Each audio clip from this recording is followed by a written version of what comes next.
the parsha ends, of course, with Amalek attacking. And remember, the thing about Amalek is he attacked the weaker part of the community. The children, the old, who's ever at the back of the line, that's where he attacked. He did not confront the Jews straight up like a regular military. This is one of the things that makes him evil, is that he didn't, he was a coward and a sneak, so to speak. And something that we always have to bear in mind. This is something about our enemies.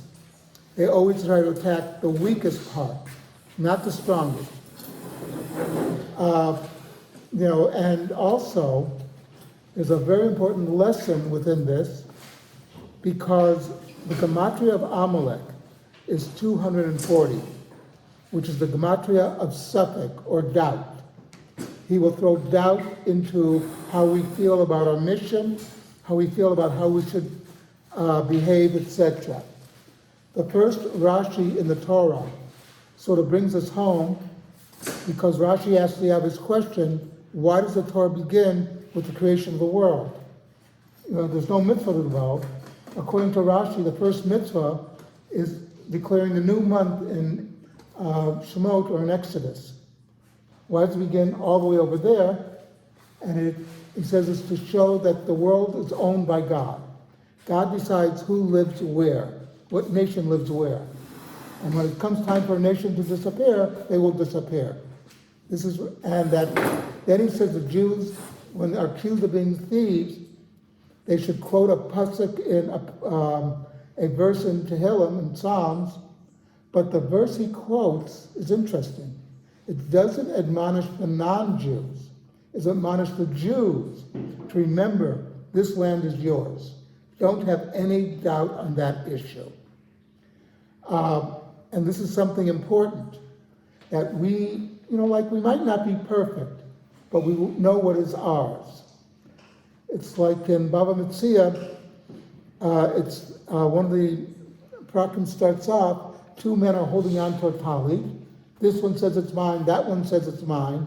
If one of them says, well, maybe it's mine, maybe not, then we doubt him, because he doubts himself.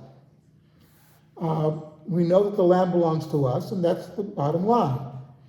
Remember that I grew up in the 60s, in the 50s and the 60s, and there was something called moral equivalency, meaning, the Soviet Union kills people, but so does the United States. The difference, of course, was for the United States, there had to be a trial, witnesses, etc., and proven beyond the shadow of a doubt. In the Soviet Union, all you needed was the local communist leader to say, this guy deserves to die.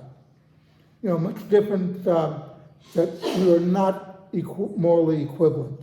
But they would try to use this to cast doubt on the United States. And the enemies of Israel, this is why, if you look at what they're saying, they're trying to cast doubt on what Israel is. Not saying that they don't justify what they did, so to speak, but they're saying, yeah, we might be bad, but they're bad too. We're equivalent. And it's nothing could be further from the truth. And we have to stand up and say, no, they are evil, and we are not. Something, we always have to bear that in mind, something to think about.